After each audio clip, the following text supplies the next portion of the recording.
Shalom para todos, Hag Pesach Sameach, Baruch Hashem. Estamos entrando no 7º dia desta festa de Pesach, muito importante nós estarmos sintonizados com o calendário de Deus.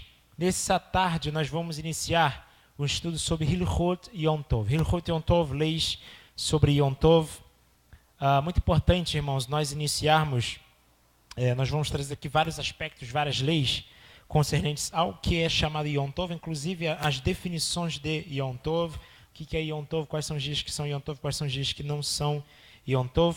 E eu gostaria de introduzir com os irmãos, trazendo um texto do rabino Moshe Chaim Luzzatto, conhecido como Ramchal. Ele é um rabino italiano. Ele compilou um livro chamado Mesilat Yesharim. Mesilat Yesharim, que é literalmente a vereda dos retos, conhecido em português como o caminho dos justos. O Mesilat Yesharim, ele começa falando, na verdade, sobre uma beraita de Rabi Pinchas, trazendo sobre todos os aspectos de santidade que o homem deve ter para agradar a Hashem. Porém, no primeiro capítulo, Ramchal, Moshe Chaim Luzzatto, ele traz qual que é o dever do homem no mundo, qual que é a função que o ser humano tem. Então, o Moshe Chaim Luzzatto, ele começa da seguinte maneira: o fundamento da santidade e a raiz da perfeição no serviço a Deus residem na capacidade do ser humano de perceber claramente e reconhecer como absoluta verdade a natureza de seu dever no mundo e a meta a qual deve voltar sua atenção e dirigir seus esforços em tudo o que fizer por todos os dias de sua vida. Ou seja, a única maneira de nós servirmos a Deus de forma perfeita é entender qual deve ser a nossa função, qual deve ser as nossas responsabilidades aqui. Aquele que não sabe aquilo que ele deve correr atrás, a meta que ele deve cumprir neste mundo, de maneira nenhuma conseguirá realizar o serviço a Deus de maneira perfeita. Então prossegue o Ramchal: nossos sábios de abençoada memória nos ensinaram que o homem foi criado com o único propósito de regozijar-se em Deus e obter prazer do esplendor de sua presença. Aí está a verdadeira felicidade e o maior prazer que pode ser atingido. Ou seja, a maior felicidade que o ser humano pode atingir neste mundo é o regozijo em Deus e prazer no esplendor da sua presença. O lugar para a verdadeira realização deste júbilo é o mundo vindouro. Então, o único local em que nós teremos gozo pleno da resplandecente presença de Deus é no mundo vindouro, que foi expressamente criado para proporcioná-lo. Ou seja, o mundo vindouro, o Olam Rabá, ele foi feito para que o homem se regozije com Deus. Porém, a estrada para alcançá-lo está neste mundo, tal como nos disseram os nossos sábios de abençoada memória, no Pirkei Avot, Mishnah Avot, Perek, capítulo 4, Mishnah 21, diz assim: este mundo é como um corredor em direção ao mundo vindouro.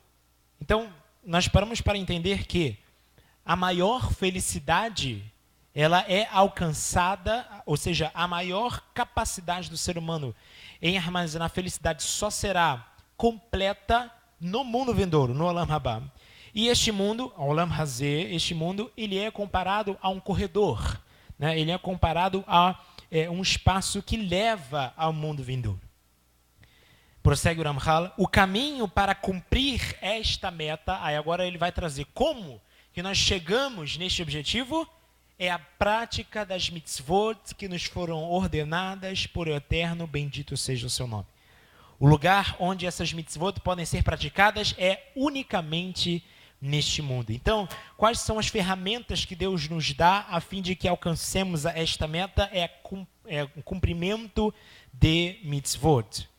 Então, o cumprimento de mitzvot, ele nos leva até lá. Agora, uma coisa muito importante nós analisarmos que a salvação, ou seja, nós chegarmos ao Olam Rabá, não é através de obras unicamente. Primeiramente, a pessoa deve ter fé em Deus. Ela deve ter fé em Deus e no seu Messias, em Yeshua, crer que Yeshua é o único e verdadeiro Messias de Israel. E esta fé, ela só é concedida ao homem através da graça, ou seja, através da bondade de Deus, da Chesed Elohim. Porque se Deus não fosse misericordioso, não fosse Hassid, não fosse bondoso, ele não daria nem mesmo salvação para os filhos dos homens. Então, através da bondade de Deus, ele permite com que o ser humano tenha fé nele e no seu Messias Yeshua. Palavras do próprio rei de Israel, em João capítulo 17. E a vida eterna é esta, Chaim Lanetzach, a vida eterna é esta, que conheçam a ti como o único e verdadeiro Deus, e a Yeshua, o único mediador entre Deus e os homens. Então, isso tudo é o que está descrito através dessa fé verdadeira, ou seja, através dessa fidelidade verdadeira. Concomitantemente existem as ações, existem as boas ações que são expressas na Torá.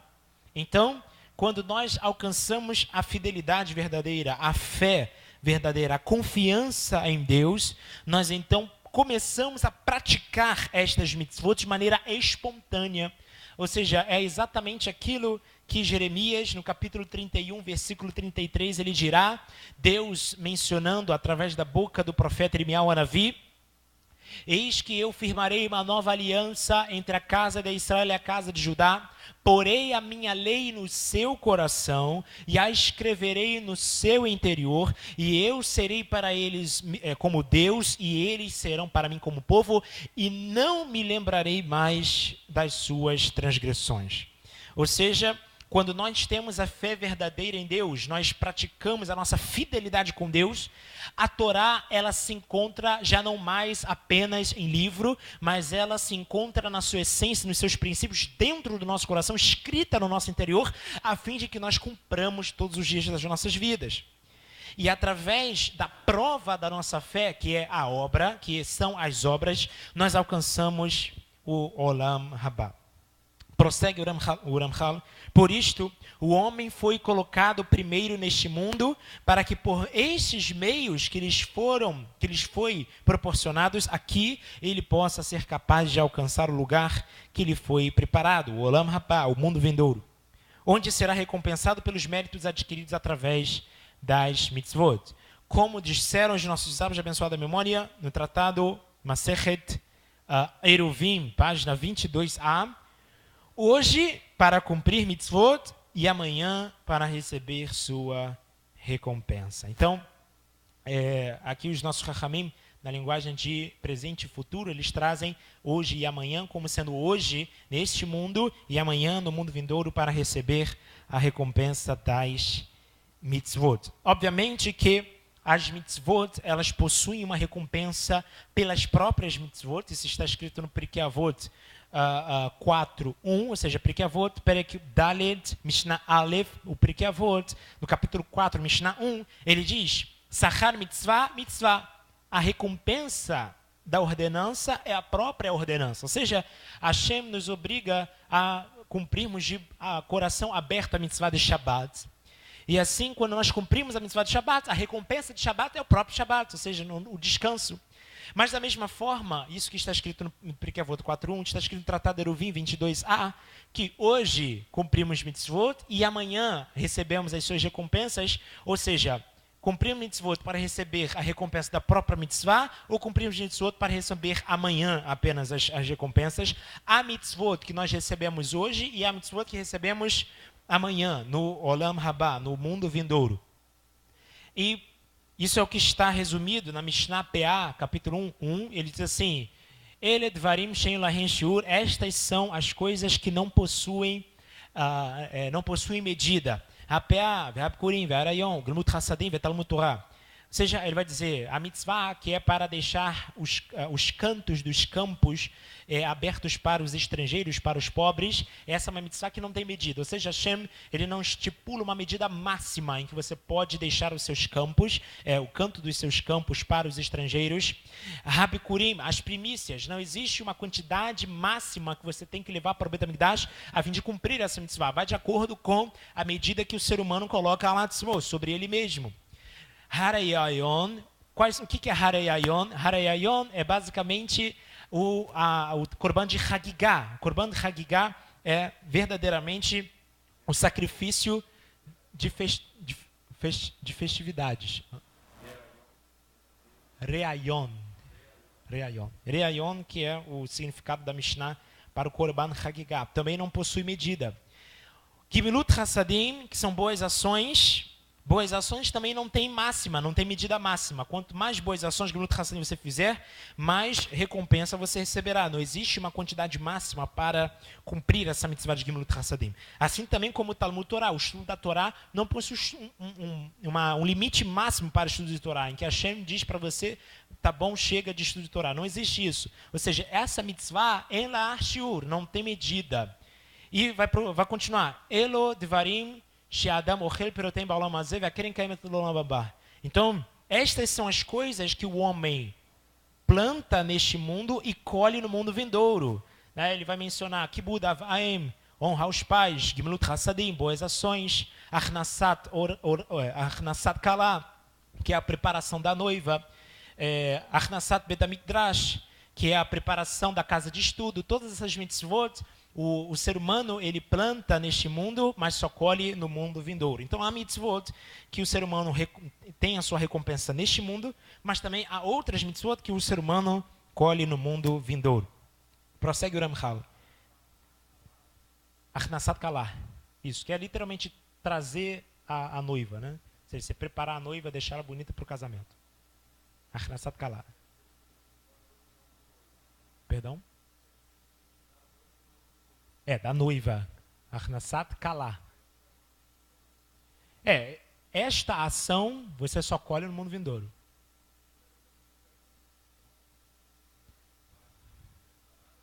Não, a Mishnah Pé não coloca como mitzvah, eles elo devarim. Essas são as coisas.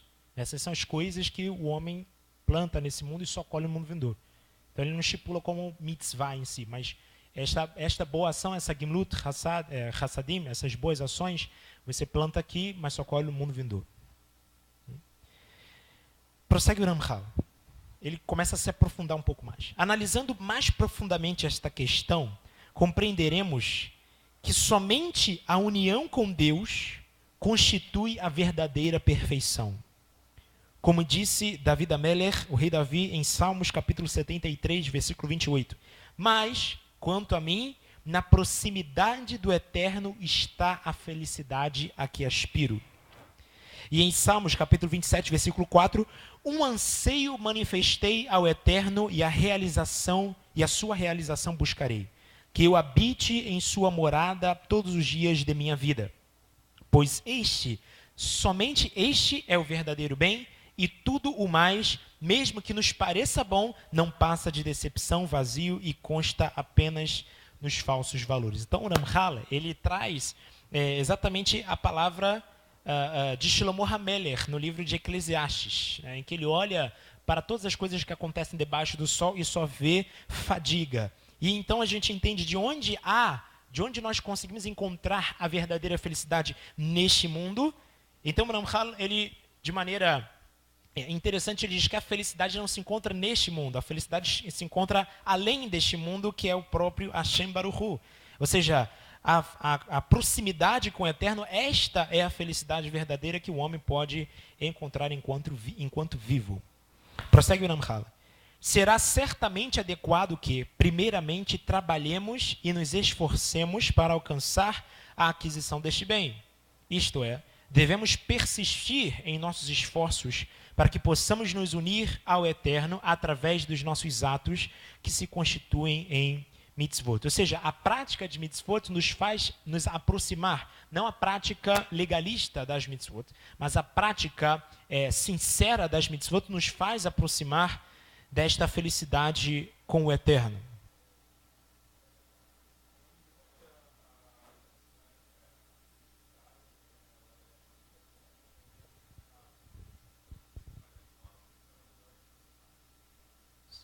A simcha.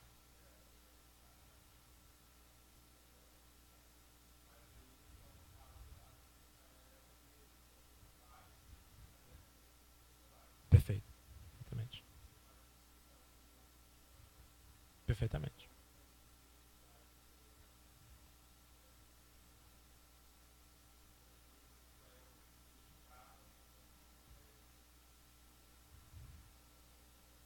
Você vai fazer uma coisa para alcançar a alegria. Só que o que o Ramchal está explicando é que, em fazendo, você já tem alegria. Não é isto? Então, perfeito. Porque o próprio cumprimento das mitzvot já é o seu objetivo em si. Porque em cumprindo mitzvot, você já alcança a felicidade em Hashem.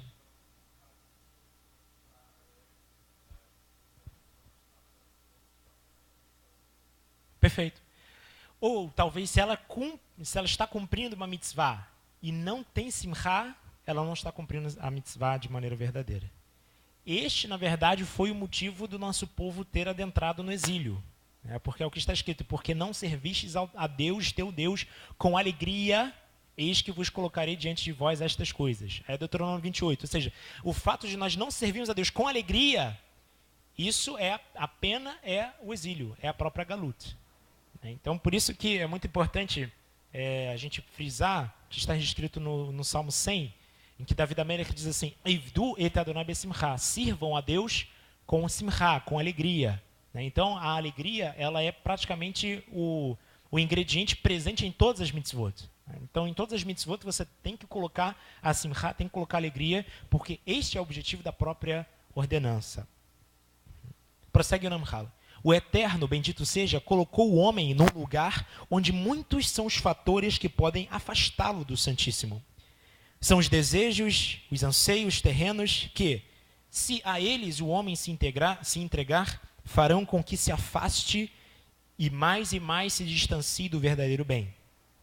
Depreende-se, assim, que o homem foi, de fato, colocado em meio a uma feroz batalha, pois os acontecimentos terrenos, seja para o bem ou para o mal, são provações e testes. Então o Ramchal está dizendo, inclusive as coisas boas que acontecem nesse mundo, elas são tidas como provações e testes para o ser humano.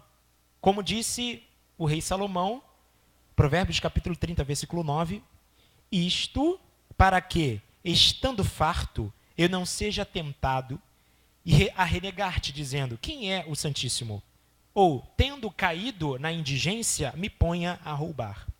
A abundância, prossegue o Ramchal, por um lado, e o sofrimento, por outro, acossam-no, de forma que há uma batalha à sua frente e a outra à retaguarda.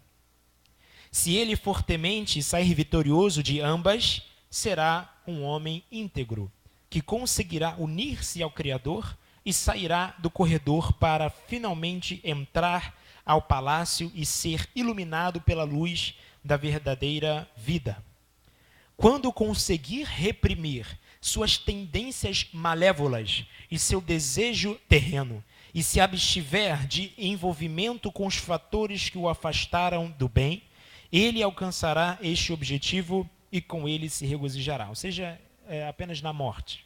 Quando a pessoa ela se abstém de qualquer envolvimento com os fatores que afastam ela do bem, isso só acontece na morte. Alcançando este objetivo, ele se encontrará totalmente feliz. Isso, na verdade, é a definição que os Chachamim trazem de saber por que o choro no momento da morte. O choro no momento da morte, ou o sofrimento no momento da morte, isso é um sofrimento da carne, enquanto que a alma, pelo contrário, se encontra feliz ao se desgarrar de toda a impureza, todo o defeito do mundo terreno e finalmente alcançar o mundo espiritual. Esta, na verdade, é a maior alegria da alma. Então, o momento da morte, do descolar da alma com o corpo, para a alma esse é um momento alegre, enquanto que para o corpo não. Por isso que os nossos Rachamim, no Tratado Brahut, dizem 903 formas de morte existem no mundo, e assim por diante, todas as outras são meros galhos destas 903 bases,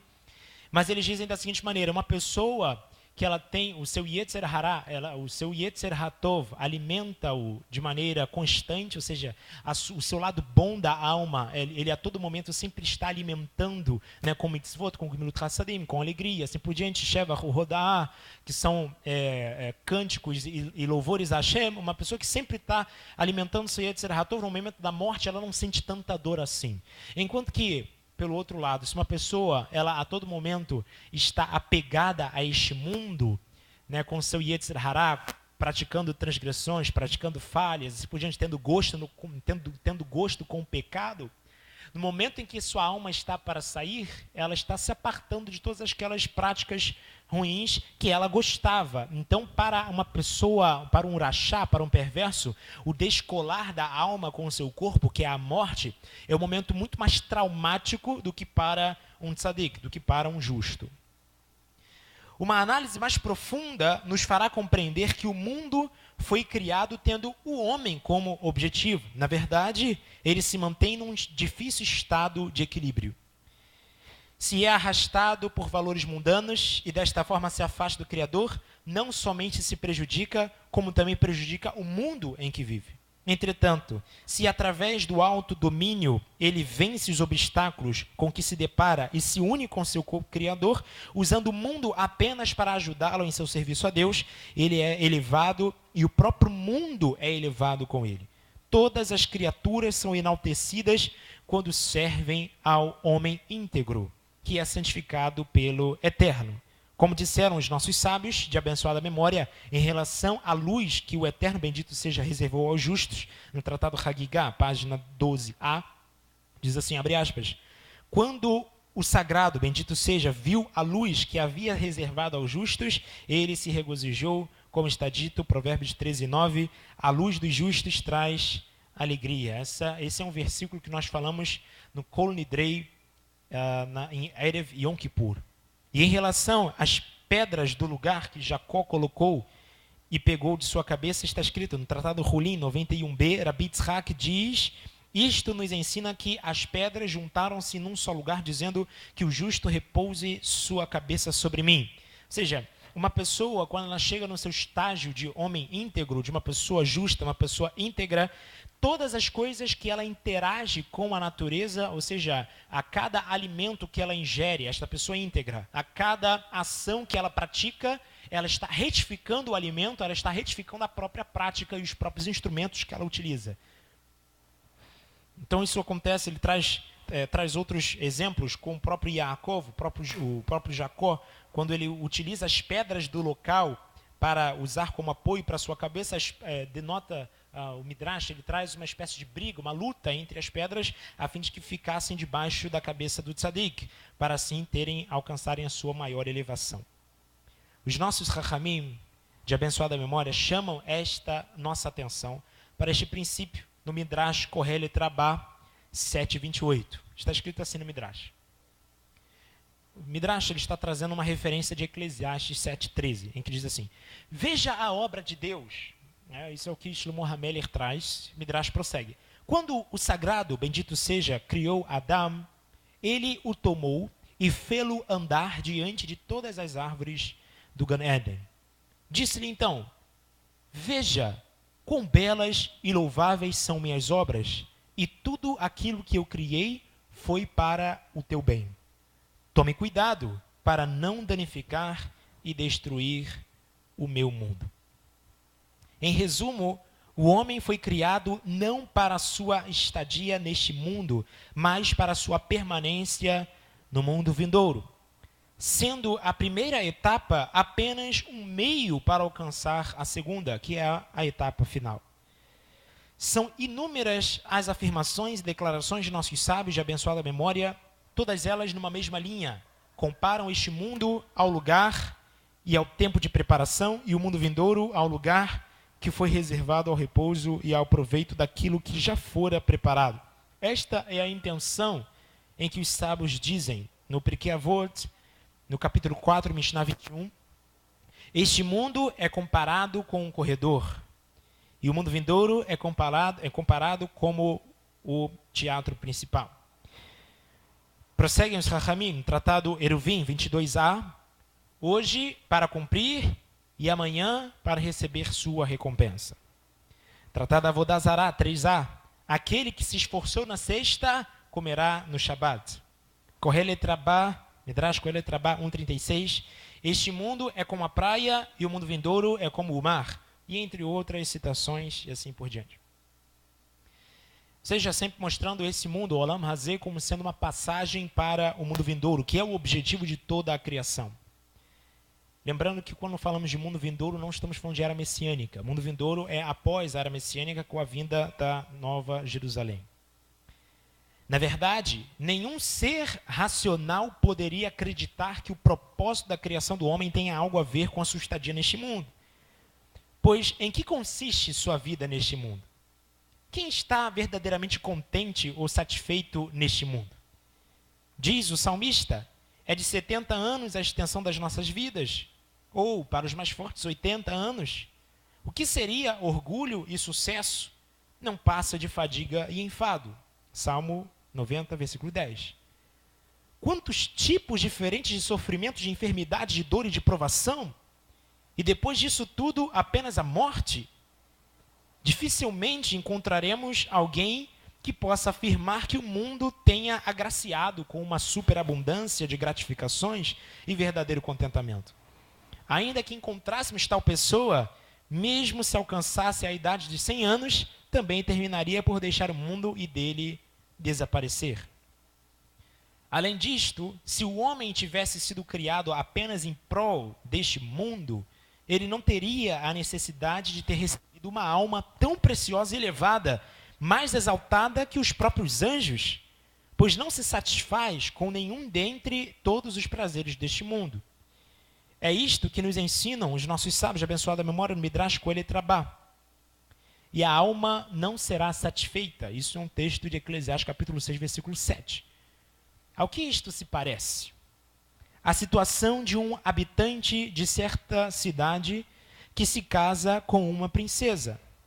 Ainda que ele conseguisse trazer-lhe tudo o que existisse no mundo, isto nada significaria para ela, simplesmente por ser ela a filha do rei.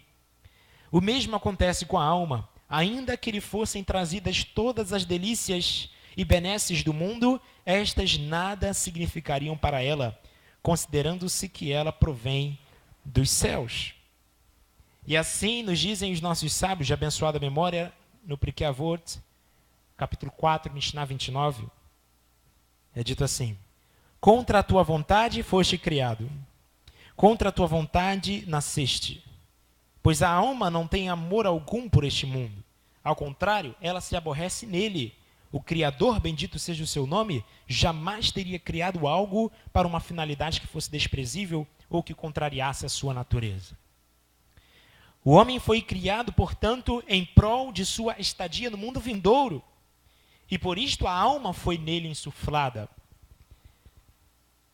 Pois é para ela um benefício o serviço divino, e através dele pode o homem alcançar recompensas a seu tempo e a seu lugar. Assim, o mundo não deve ser desprezível para a alma, mas sim amado e desejado.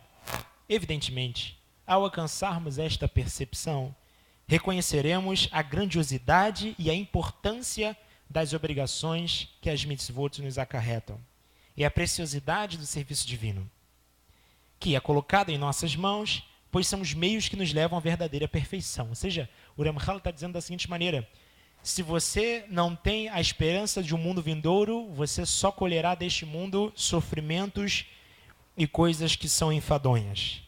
Mas se então a sua esperança de viver este mundo, o motivo pelo qual você vive este mundo é o mundo vindouro, você deve valorizar a ferramenta para chegar nele, que são as mitzvot. Então as mitzvot, elas têm muito mais do que uma realização do próprio homem enquanto neste mundo, mas estas mesmas são ferramentas para que ele chegue na sua perfeição final. E por isso deve ser grande a importância das mitzvot desta feita. Portanto, é óbvio que devemos ser extremamente rigorosos em relação às mitzvot e ao serviço a Deus, tanto quanto os negociantes de ouro e pérolas não precisam...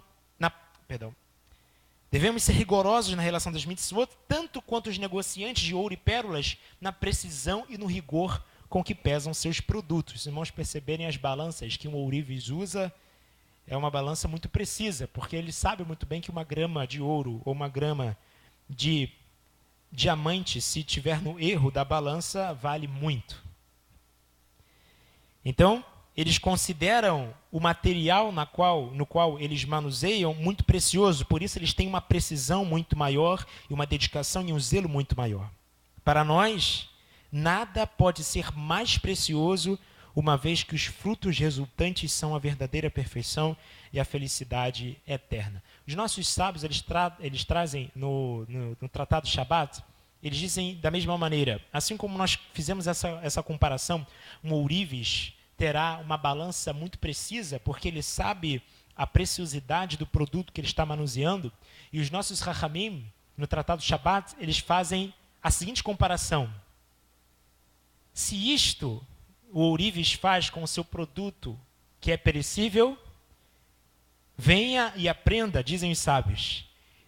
Uma palavra da Torá vale mais que todas as pérolas do mundo. Então, se o ourives ele usa esse tipo de comparação, tipo de zelo, com uma pepita apenas de ouro, uma palavra da Torá vale mais do que todas do mundo, então quanto mais deve ser o nosso zelo com a Torá.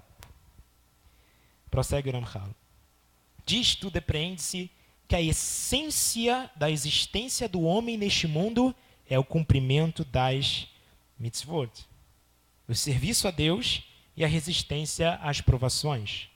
E que os prazeres da vida deveriam prestar-se apenas a ajudá-lo, proporcionando-lhe a alegria e a paz mental necessárias à liberação de seu coração para a dedicação aos objetivos de que foi incumbido. Ou seja, o Ramchal, na continuação do livro, ele diz que o homem, enquanto cresce como ser humano, deve proporcionar, deve planejar a sua vida a fim de que ele potencialize ao máximo o seu cumprimento de mitzvot. Porque este é o objetivo dele.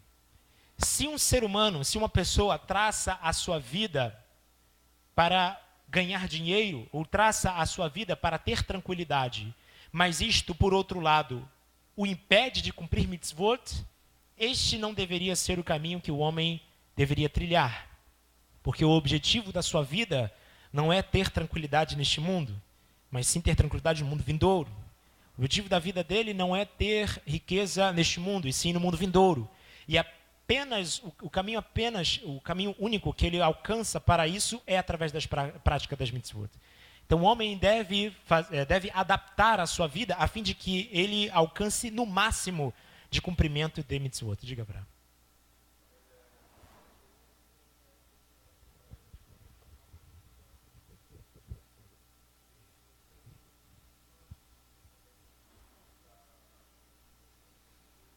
Uhum. Sim.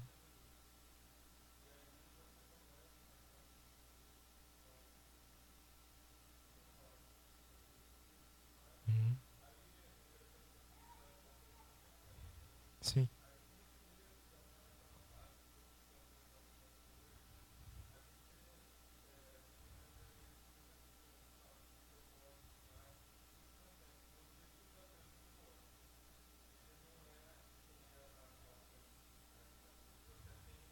Sim.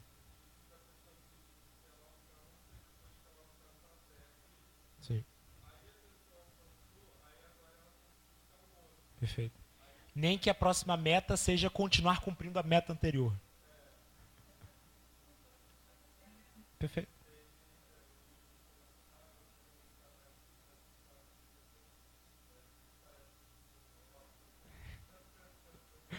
Certo.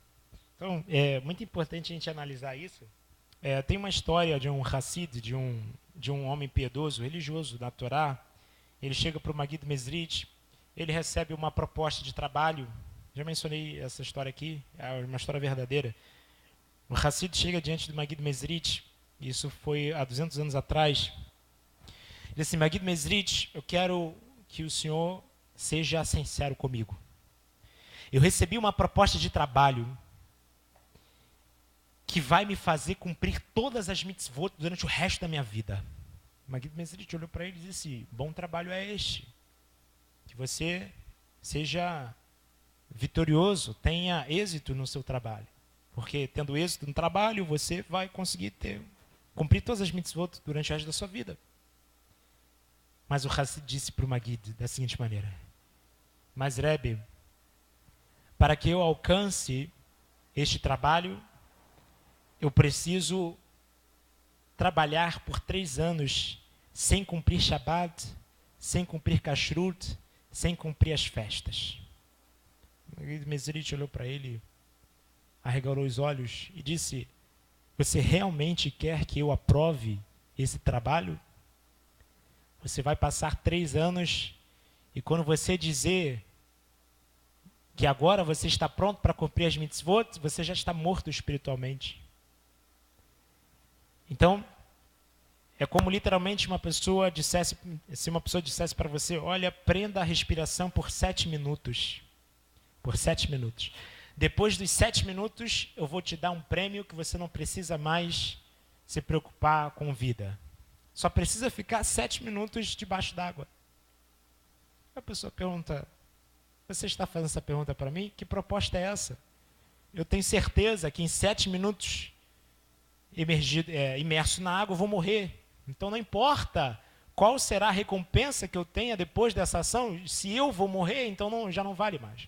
Então Maguid Mesrit ensina isso para o Hassid, e o Hassid depois ele volta atrás. Ou seja, inclusive a visão utilitarista da Torá não funciona, né? Ou seja, eu estou descumprindo Torá aqui durante esse período, durante esse determinado tempo, estou descumprindo Torá, não estou cumprindo Kashrut, não estou cumprindo Shabbat, mas no futuro eu vou ter uma boa recompensa. Ou seja, no futuro eu vou ter um trabalho melhor.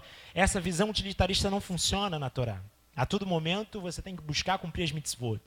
E não descumprir para cumprir. A todo momento deve ser isto. Assim como os Chachamim, isso está dito no Tânia, no Sha'ar HaYichud VaEmunah, capítulo 1, o Rebbe, ele diz, o Shinur Zalman de Iliad, Balatânia, ele diz assim: da mesma forma, se numa cidade uma pessoa ela só tem camisas de linho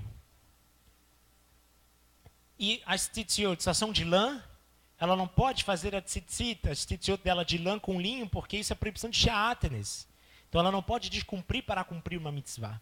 Então o que é melhor para ela? Não ter tzitzit e cumprir tzitzit apenas na kavaná, na intenção.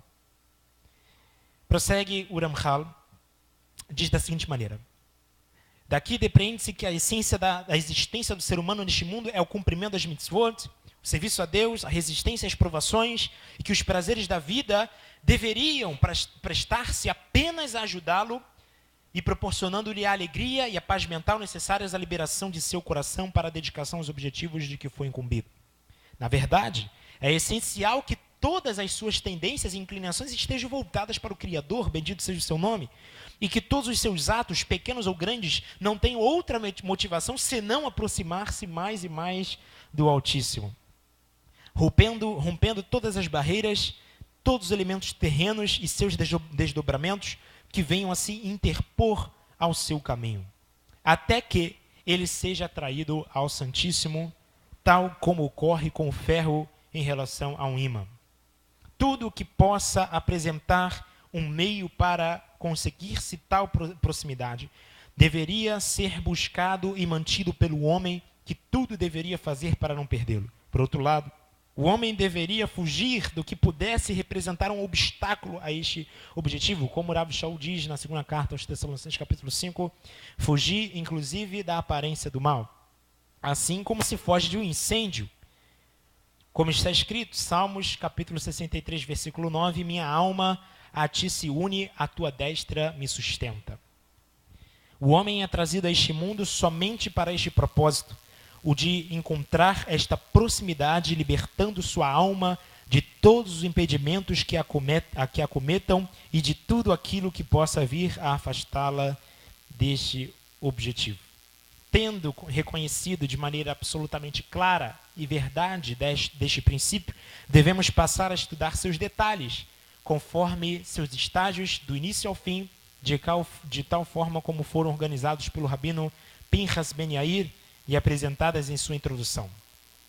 Estes estágios são precaução, presteza, integridade, separação, pureza, devoção, humildade, temor ao pecado, santidade. Doravante, com a ajuda celestial, passaremos a explicá-las uma a uma. Então esse é o capítulo de introdução do Mesilat Yesharim, Caminho dos Justos, do Ramchal. Todo o livro é para explicar o objetivo do ser humano, sobre como ele consegue cumprir esta meta de maneira eficiente. muito importante nós analisarmos isto para entendermos que, quando falamos de mitzvot, falamos de observância, de mandamentos a Deus, estamos falando do objetivo da sua vida, né? Não é qualquer assunto que estamos tratando. Quando nós falamos de Hilchot, né? Hilchot Yom Tov, Hilchot Shabbat, Hilchot Tzitzit, assim por diante, ou seja, as leis concernentes às observâncias da Torá, estas leis devem ser o maior objetivo que o homem deve ter na sua vida. Então, com alegria, devemos ter no nosso coração, no nosso interior, ao meditar, ao inferir sobre estas leis, porque estas leis são o objetivo da nossa vida.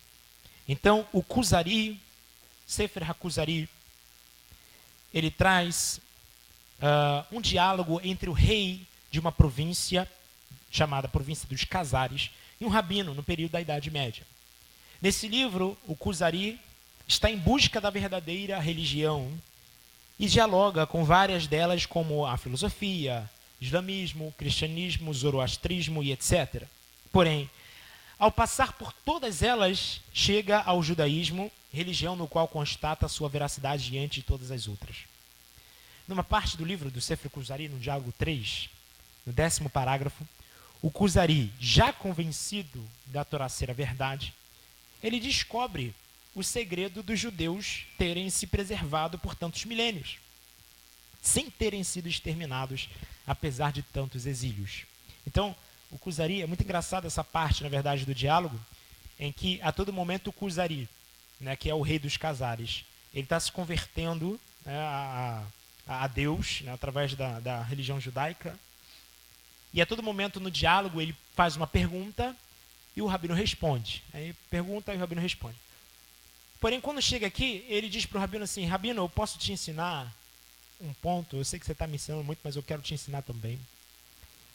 E no diálogo 3, no parágrafo 10, ele ensina uma reflexão dele mesmo para o Rav, que no caso o rabino é o Yehuda Halevi, que foi o escritor do livro.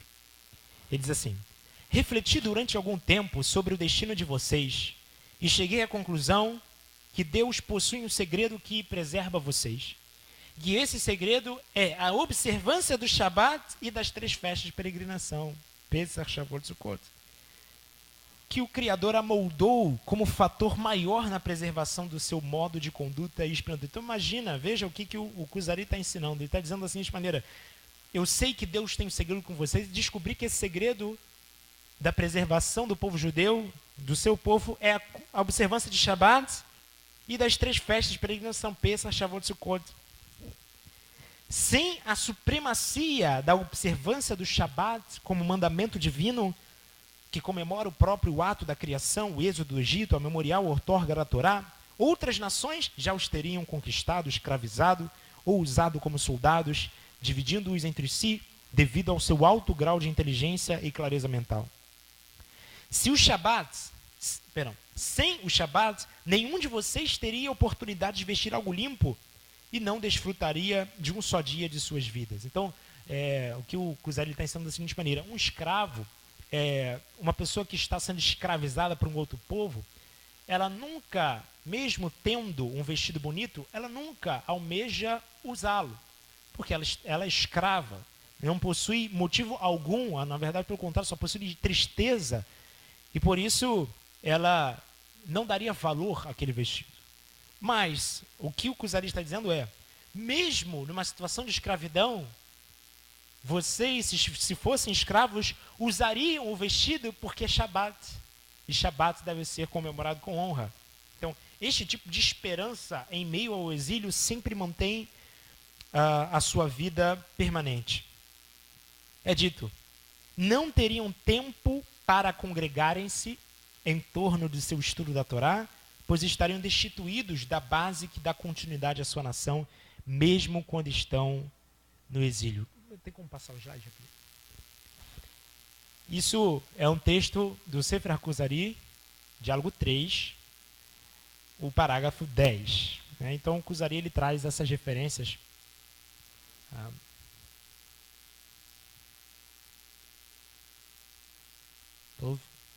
Então, essa é a referência do Kuzari. Mas vamos passar.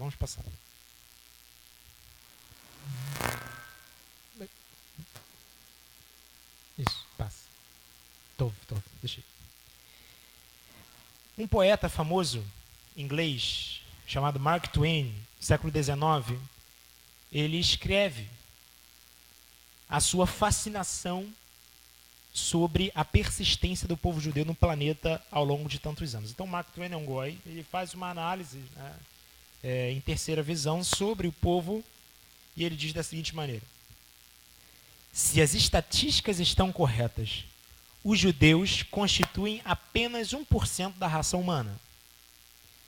Isso sugere um nebuloso grãozinho de pó de estrela perdido na imensidão da Via Láctea. Adequadamente, jamais se ouviria falar do judeu. Porém, se fala. E sempre se ouviu falar dele. Ele é tão proeminente no planeta quanto qualquer outro povo. E sua importância comercial é bastante fora de proporção com a pequenez de seu grupo. Suas contribuições aos grandes nomes do mundo da literatura, ciência, arte, música, finanças, medicina, também estão fora de proporção com o seu pequeno número. Tem feito uma luta maravilhosa no mundo em todas as épocas, e o tem feito com as mãos atadas nas costas. Os egípcios, os babilônios, os persas surgiram, encheram o planeta com seu som e esplendor, depois evaporaram como num sonho e sumiram. Os gregos e os romanos também fizeram muito barulho e agora estão acabados. Outros povos brotaram e levantaram sua tocha bem alto por um tempo, mas ela se queimou e agora estão na obscuridade ou simplesmente desapareceram. O judeu viu a todos eles, venceu a todos, sem enfraquecer suas partes, sem esmorecer suas energias, sem embotar sua mente alerta.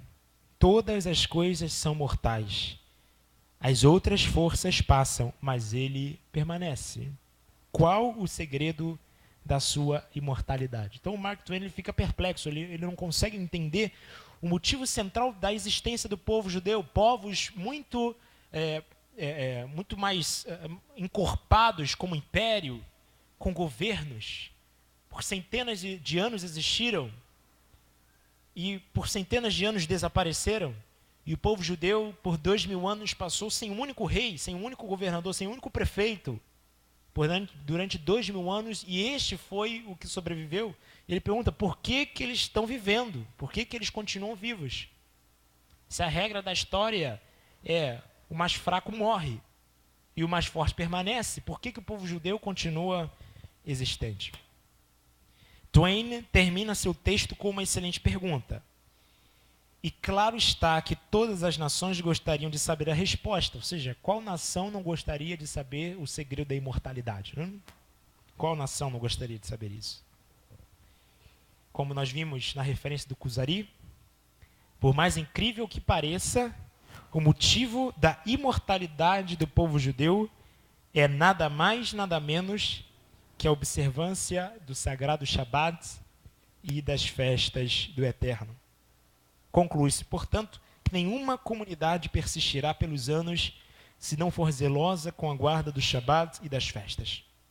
O que garante nossa imortalidade é o zelo pelos santos mandamentos da Torá, cumprindo-os com prontidão e amor. Então, quando nós falamos de mitzvot, nós estamos falando ao mesmo tempo do dever final do homem no mundo e também a preservação da sua vida neste. Né? Então, é muito importante nós ressaltarmos esses dois pontos principais para entendermos quão importante é estudarmos estas leis, as leis de Yom Tov, e cumpri-las muito mais do que o estudo. Né? O próprio Ramchal, o autor do Mesilat Yesharim, que nós fizemos a leitura da introdução do seu livro, Mesilat Yesharim, O Caminho dos Justos, ele escreve em outro livro chamado Derech Hashem, Caminho de Deus, na parte 4, no primeiro capítulo, ele diz da seguinte maneira: a devoção a Deus se constitui de dois elementos, o estudo e a observância. Aí ele vai dizer, a observância ela é constituída por 4 elementos, a observância contínua, a observância diária, a observância periódica, a observância circunstancial, e assim por diante. Ou seja, ele vai começar a delinear cada uma dessas circunstâncias. Ela pode ser desmembrada em mais duas, que é a observância positiva e a observância negativa, e assim por diante. Mas ele diz da seguinte maneira: a devoção a Hashem, a devoção a Deus, ela se constitui do estudo e da observância. Um sem o outro não vale, tem que ser os dois. Então o estudo da Torá, ele tem que estar relacionado com a prática das próprias mitzvot. Então não adianta, não tem como nós colocarmos a carroça na frente dos bois. A pessoa, ela decide estudar ética, decide estudar moral, decide estudar Kabbalah, mas não sabe nem mesmo como acender velas de Shabbat. Isso é uma coisa que deve ser revisada. Diga, Abraão. Mark Twain, ele vai até aqui. A observância do Shabbat, estudo e observância, é o Moshe Chaim Luzzatto, no livro Derech Hashem, parte 4, parágrafo 1. Nós temos o livro aí, depois a gente pega a referência. Vamos, passando. Então, a primeira pergunta que nós temos, uma vez que nós estamos tratando sobre Hilchot Yom Tov, as leis de Yom Tov, é o que é Yom Tov? Vamos lá. O Mishneh Torah, Sefer Zvanim, Hilchot Shevitat Yom Tov, capítulo 1, Alachá 1, o Rambam diz da seguinte maneira: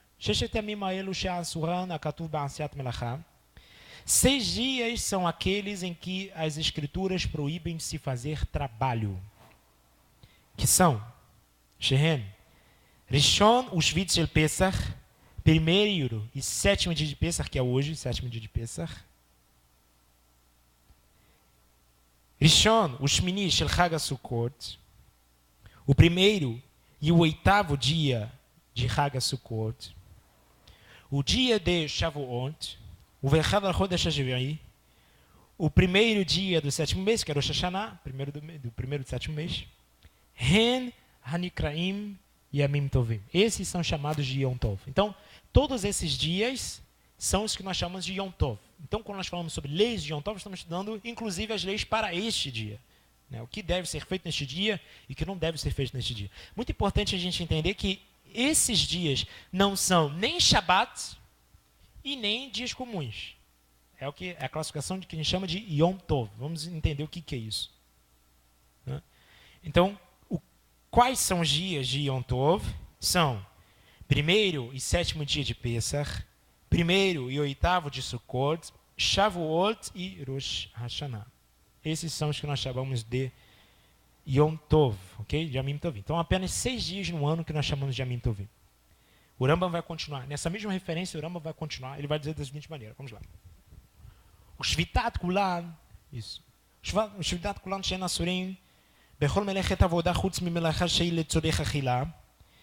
E o nível de proibição de fazer qualquer trabalho é igual em todos esses dias. Ou seja, quando nós falamos de qual que é a proibição de trabalho, qual que é o nível de proibição de trabalho em Shavuot, e vamos comparar qual que é o nível de proibição de trabalho no sétimo dia de Pesach, é o mesmo nível.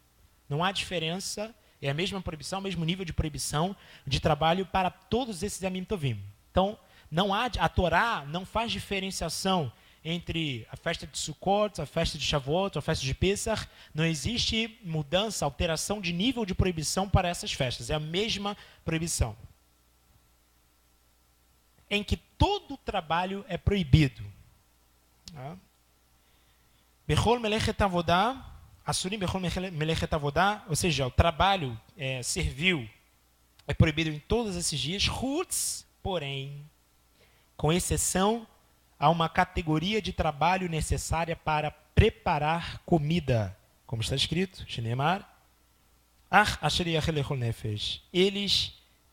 neles não se fará trabalho algum, senão o que diz respeito ao que cada um houver de comer, somente isso poderá ser feito por vós. Isso é Êxodo capítulo 12, versículo 16. Ou seja, em outras palavras, um Yom Tov tem a mesma categoria de Shabbat, porém, pode-se transformar comida. Entretanto, vamos entender melhor o que quer dizer preparar comida. A gente tem que entender como que eu posso preparar comida em Yom Tov. Vamos analisar. Referência do Kitzur Shulchan Aruch, capítulo 98, Alachá 1. Isso também está escrito no Orachaim, no Seif, no capítulo 495, das Alachot 1 a 3. Diz assim: todo trabalho que é proibido no Shabat, também é proibido realizá-lo no Yom Tov. A única diferença, mas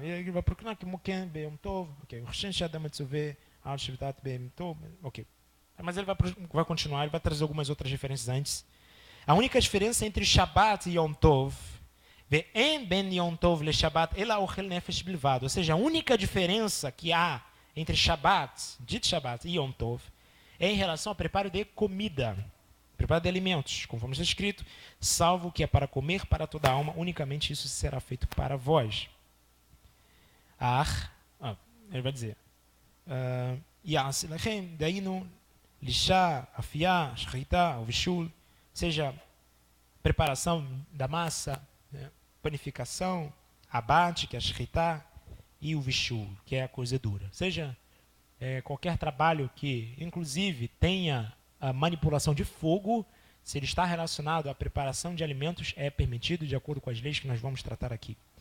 Ou seja, não é somente você cozinhar ou assar, mas inclusive ir ao curral, pegar o animal, prender as suas patas, fazer shchita, derramar o sangue sobre a terra, abrir o animal, tirar os órgãos internos, separar a carne do osso, colocar fazer a mechilá, que é a salgação, que é a casteurização da carne, e então colocar na cozinha, no fogão e cozinhar, isso tudo, todo esse processo é permitido em Yom Tov.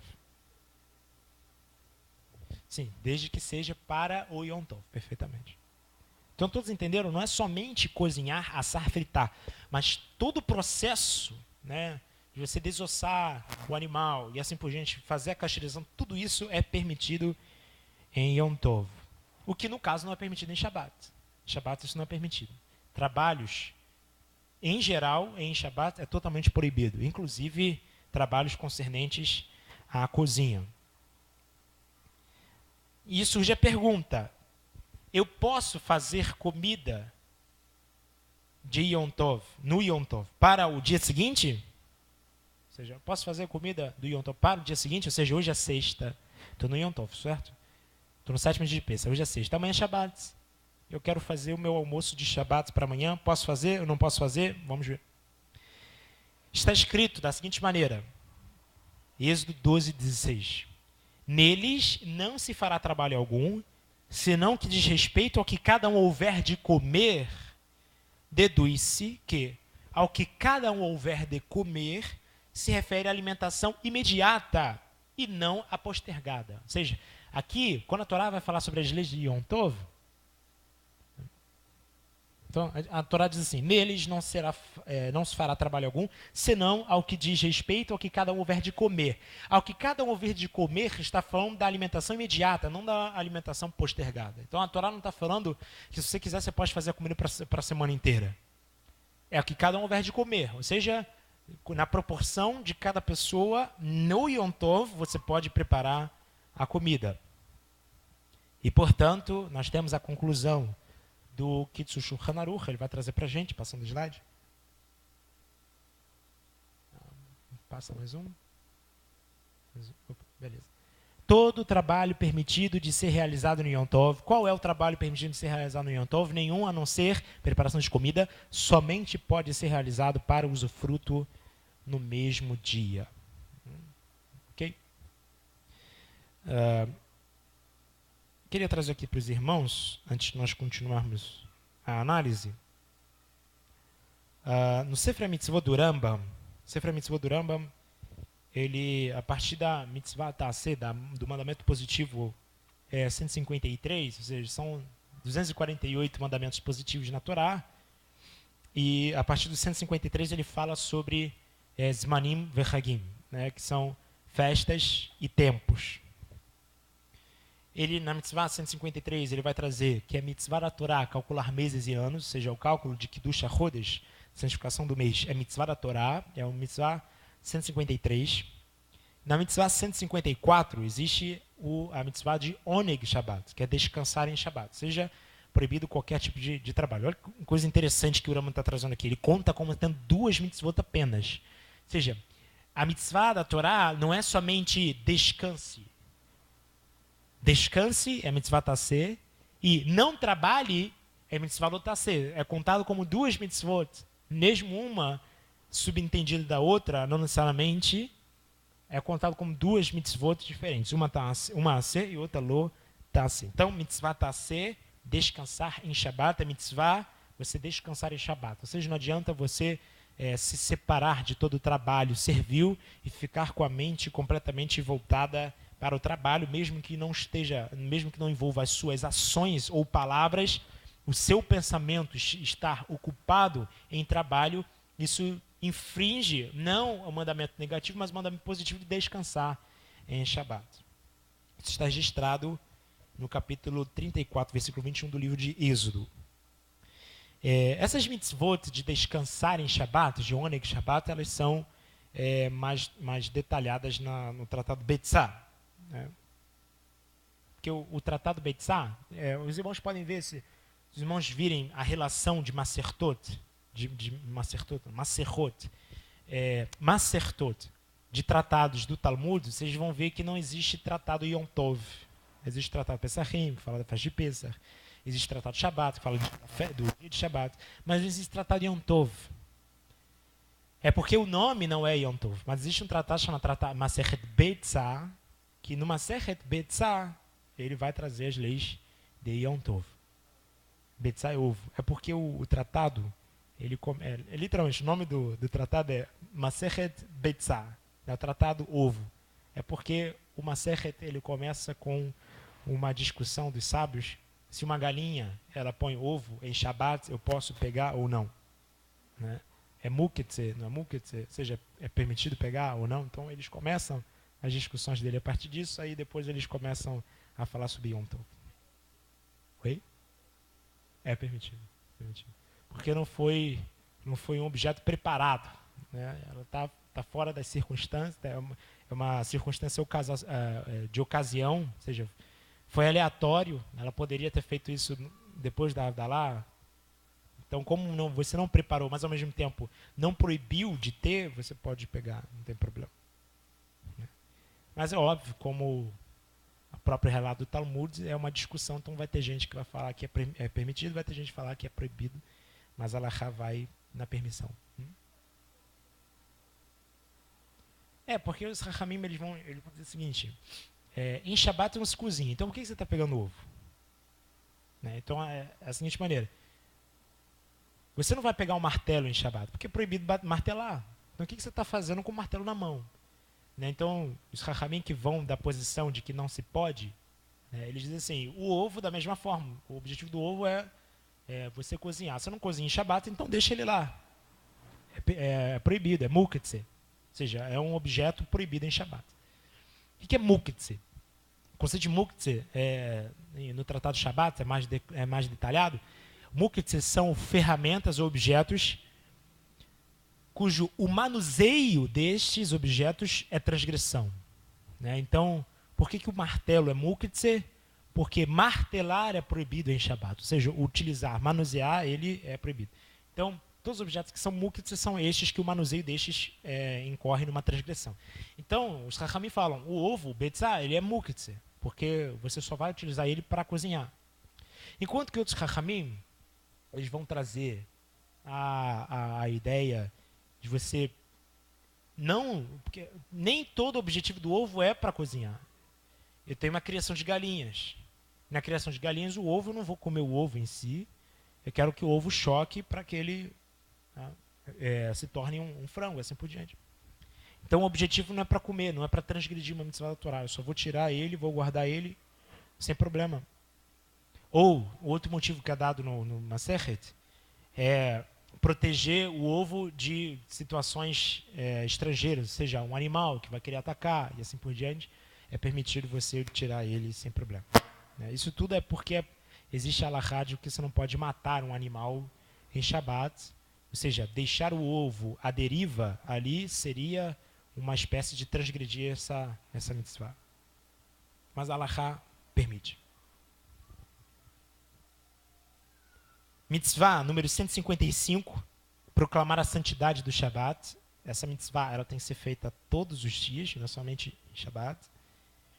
E aqui a mitzvah de número 160 é justamente a mitzvah que estamos cumprindo hoje. Então você está cumprindo a mitzvah número 160 do Sefer Mitzvot, que é descansar no 7º dia de Pesach.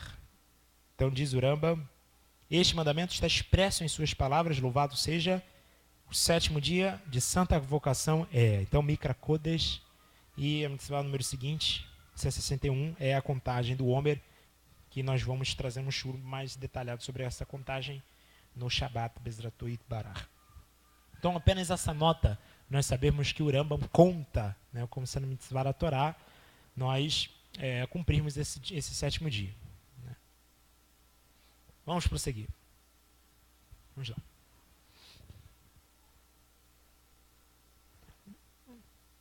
Agora que nós tratamos sobre proibições, assim por diante, aquilo que é permitido e o que não é permitido em Shabbat, é importante a gente analisar como que eu, Shabbat, em Yom Tov, como que eu cumpro de maneira honrada o dia de Yom Tov. Então, prossegue o Kitzur Shulchan Aruch, agora não no capítulo 98, mas no capítulo Kof Gimel, capítulo 103. Aqui eu estou transcrevendo... Ah, sim, pode passar. Estou transcrevendo todo o capítulo do Kitzur Shulchan Aruch. Honrar e acolher festivamente o Yom Tov. Assim como é meritório honrar e deleitar-se com o Shabbat, o mesmo ocorre com os dias de Yom Tov, conforme está escrito, e declarares o dia de Shabbat um dia de deleite, santificado por Deus, digno de honra, Isaías 58:13.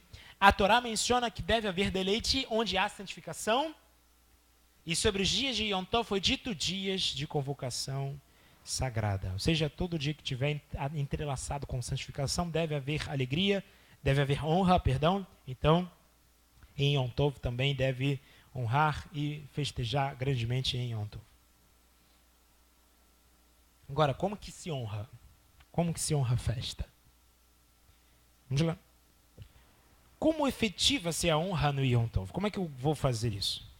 Os nossos mestres de abençoada memória explicaram o Tratado Mu'id Katan, página 14a, que se deve cortar o cabelo na véspera do Yom Tov, no caso para homens, que para não entrar no festival em estado de sordidez. Também é correto tomar banho com água quente, que não seja dentro do Yom Tov com gás, né? Água quente com gás, a transgressão da Torá.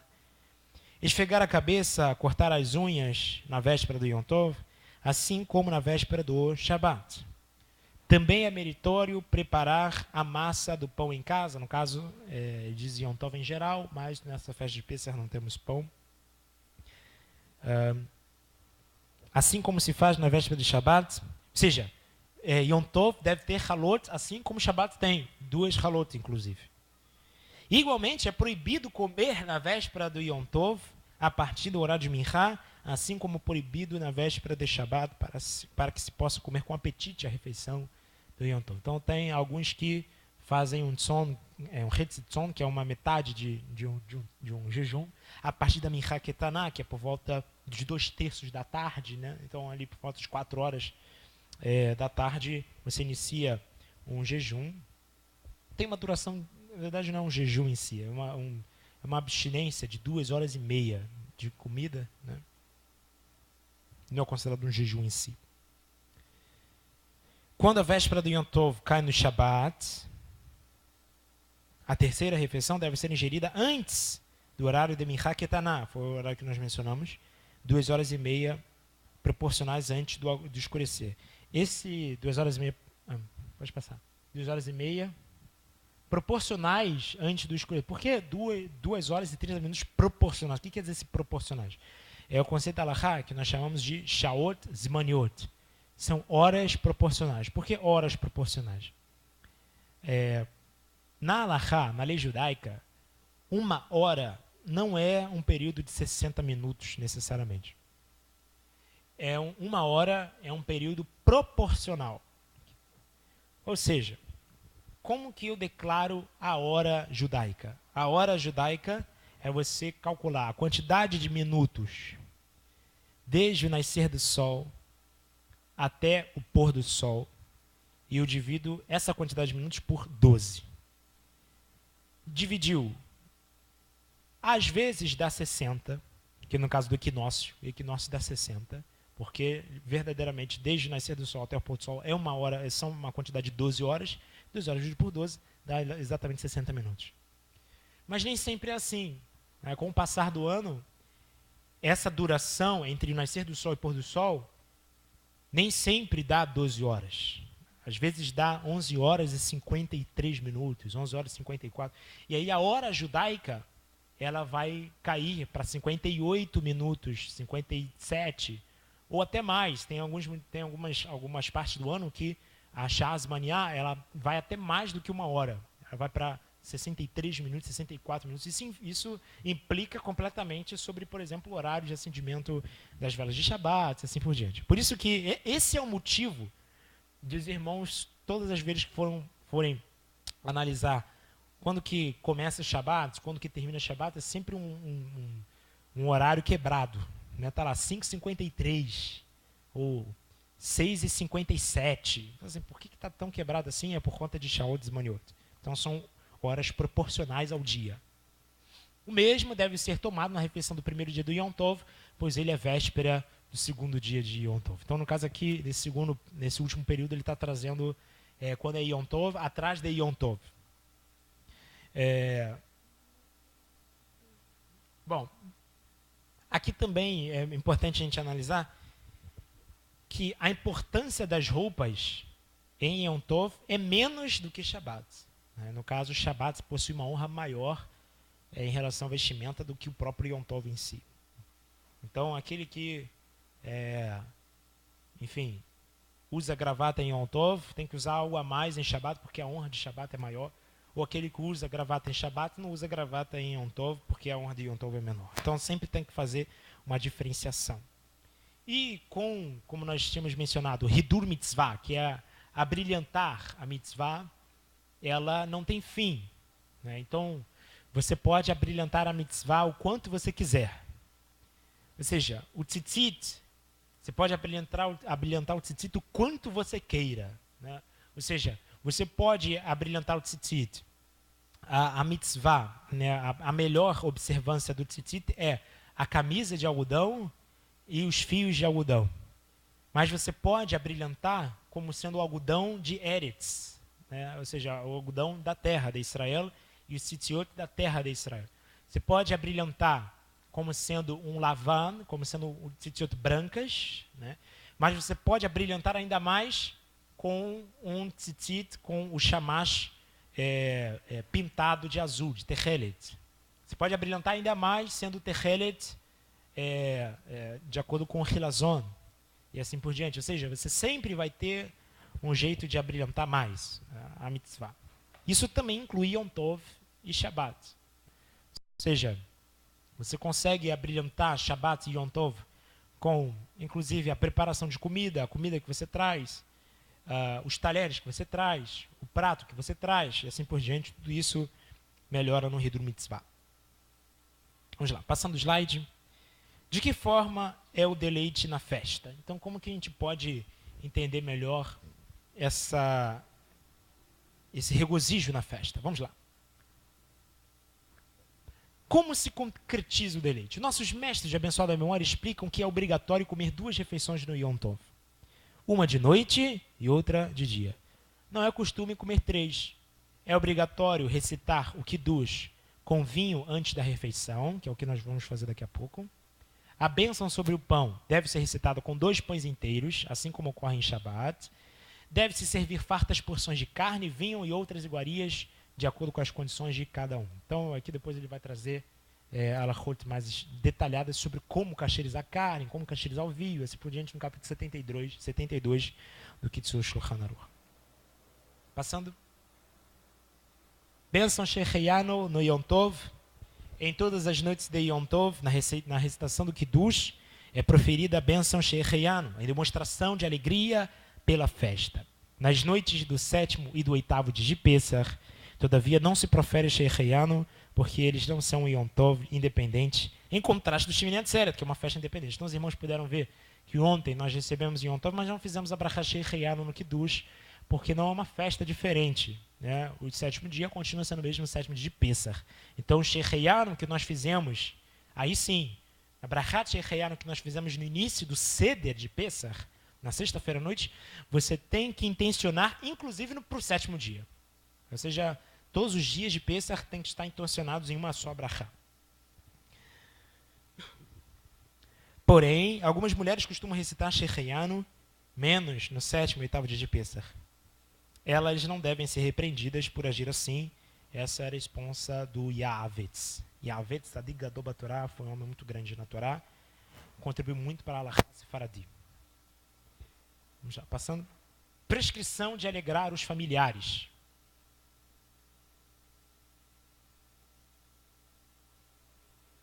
É obrigação alegrar a esposa, os filhos e todos os dependentes, cada um de sua maneira. Então, cada pessoa vai ter o seu jeito de ser alegre. As crianças são alegradas com nozes e doces, as mulheres com roupas e joias, os homens com carne e vinho. Como esse carne e vinho é uma alusão, na verdade é um texto do Talmud, né? En simcha ela basar veyain. Não há alegria se não for com carne e vinho. É costume servir mais iguarias no Yom Tov do que no Shabat, pois no Yom Tov incide o mandamento de alegrar-se, ao passo que no Shabat isso não é citado. Em Shabat é citado que você deve honrar Shabat, mas não se alegrar em Shabat, mas na Torá está escrito em relação ao Yom Tov, alegrar-se-ás na festa, então é porque Yom Tov tem uma alegria, um tom de alegria maior do que o próprio Shabat em si. Não uma honra maior, mas alegria sim. As festas de Yom Tov também devem ser mais caras do que as de Shabat, né? Que de fato os irmãos sabem muito bem que a quantidade de receita que nós temos para Yamim Tovim é uma quantidade maior do que para o próprio dia de Shabat. Vamos lá. Recordar a refeição de Esther. Na refeição do segundo de Pessah, algo deve ser feito em lembrança à refeição de Esther ocorrida no dia, pois nele Haman foi enforcado. Né? No caso, foi justamente o almoço de Shabat que nós tivemos, Bezrat Yitbarach, nesse ano de 79. Vamos lá. Ocupar-se de Torá no Yom Tov. Apesar de cumprir o mandamento afirmativo, a ingerir alimento e bebida no Yom Tov, a pessoa não deve passar o dia todo comendo e bebendo. Ou seja, essa famosa machloket entre Rabi Shimon e Rabi Levi, né, em que um defendia que o Yom Tov tinha que ser comemorado totalmente com comida e bebida, não precisava se ocupar com Torá, era só comer e beber o dia inteiro, que você já estava cumprindo a mitzvah. Enquanto que Rabi Levi, ele dizia que não, o Yom Tov tem que ser com jejum e só estudo a Torá. No final das contas, a Alahá vai com meio a meio. Né? A Alahá final é metade do dia você come e bebe, metade do dia você estuda. Por quê? Creio que o Maran vai trazer a explicação aqui. Então vamos lá.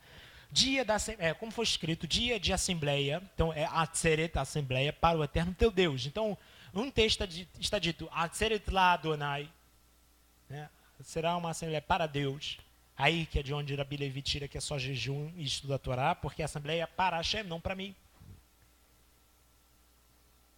Vamos lá.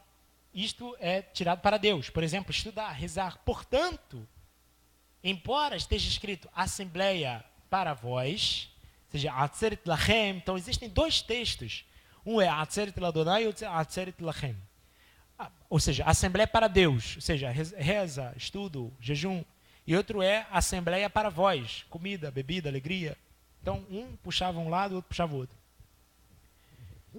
Porém, isso é o dia dedicado ao preenchimento das necessidades particulares, como comer, dormir, etc. Foi explicado por nossos sábios de abençoada memória, o Tratado Betzá, página 15b, metade do, ou seja, no final da Alahá, metade do dia é dedicado a Deus e a outra metade a vós. Sendo assim, é necessário ocupar-se também com o estudo da Torá, que é isso que estamos fazendo neste momento. Passando? Alimentar os pobres e alegrá-los. Ao comer e beber nas festas, é obrigatório alimentar o convertido, o órfão, a viúva e todos os desafortunados, conforme foi dito, e o levita e o convertido e o órfão. Isso é um texto relacionado às festas.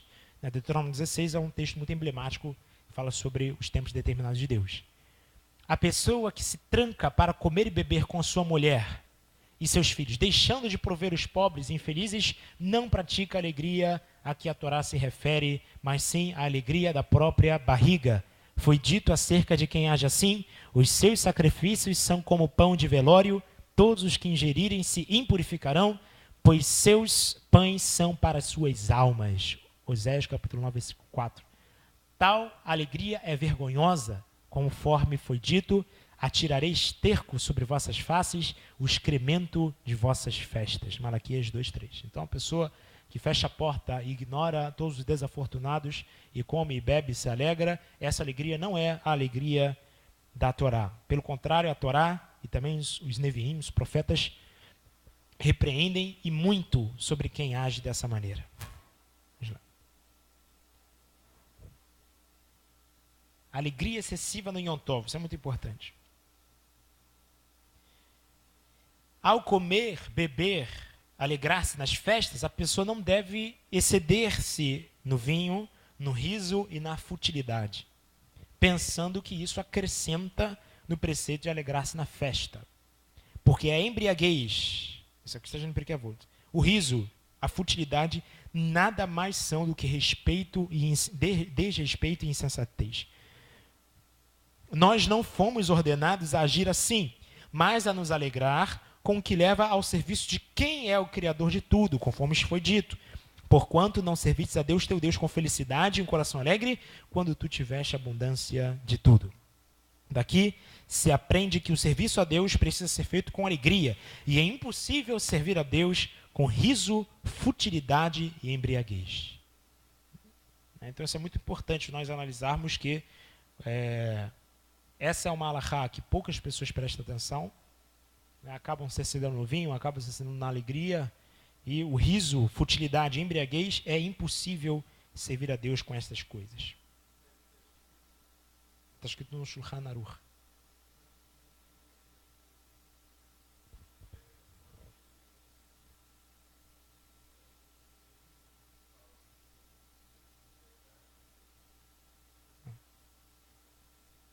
Essa alahá, ela não está envolvida com riso, futilidade. Você vai se embriagar, né, de acordo com a alahá, nós não temos essa lei, mas você vai se embriagar, mas não com riso e futilidade. Tem um versículo de Isaías, porque é um versículo que ele tem a mesma gemátria de Haman, mas é um versículo que ele é utilizado para saber se a pessoa está embriagada ou não. Ou seja, é como se fosse um trava-língua, o versículo, é um de Isaías, é um trava-língua. A construção do verso é essa, para ser um trava-língua, para a pessoa saber se ela está embriagada ou não. Ou seja, se ela conseguiu ler, não, se sim ou não. Ou seja, isso é uma alahá, mas assim, não, você vai saber se você está embriagado com o texto da Torá, não com outra coisa. Ok? Vamos lá. Vamos prosseguir. Agradecer em momentos de felicidade.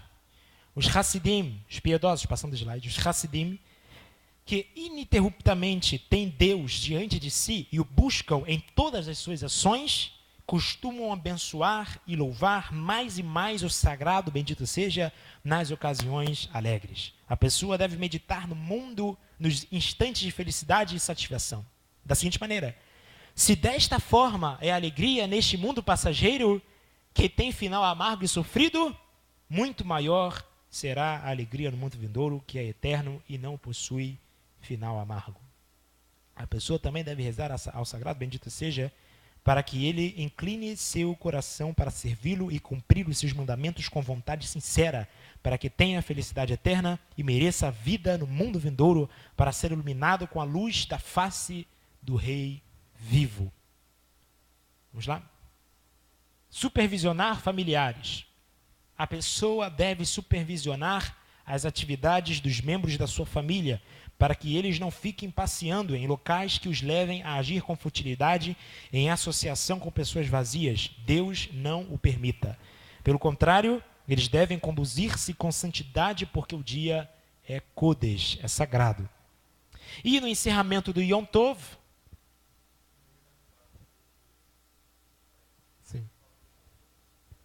Perfeito. Isso aí é uma halakha que deve ser observada muito bem.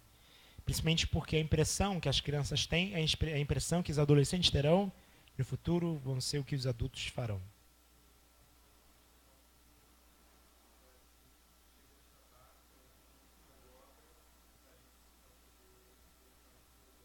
Perfeito, perfeito.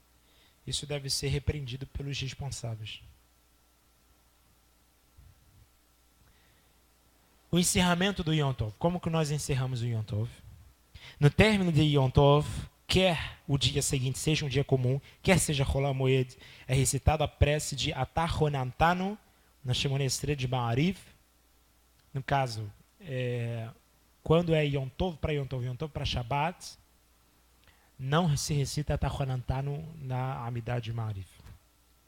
A Havdalah também é proferida sobre um copo de vinho, mas não é proferida a bênção sobre a vela, nem sobre as especiarias. Então hoje, depois da tarde, os irmãos vão perceber que nós vamos fazer uma cerimônia de Havdalah de Yom Tov para Shabbat, porém não haverá vela, nem mesmo Bessamim. Baruch Adonai Olam, amém, amém. Essa foi um shur muito especial sobre Yom Tov, ok? Para sabermos tudo aquilo que envolve, né, este dia, tudo aquilo que o Eterno quer de nós para o dia de hoje, um dia muito especial, principalmente hoje, né, o 7º dia de Pesach. Nós vamos falar no próximo shiur, com a graça e misericórdia de Deus, depois da Minchá, sobre os eventos espirituais que ocorreram na abertura do Mar Vermelho. Né? Vamos falar sobre isso, só adiantando, né, aquilo que nós estávamos estudando no Mechilta de Rabi Eliezer. Ele diz assim: na abertura do Mar Vermelho, a escrava viu coisas que nem mesmo o profetas Isaías e Ezequiel viram. Então são coisas muito especiais. Né? A abertura do Mar Vermelho foi um marco histórico para o nosso povo. Baruch Hashem. Nesse momento nós vamos ao período da Seudá, vamos ao período do almoço. Nós vamos ao Kiddush primeiramente, antes de iniciarmos o período do almoço. São exatamente agora 2h20, perfeito? Então, 3h40 nós voltaremos para serviço de Minchá, Bezrat Hashem e Itbarach.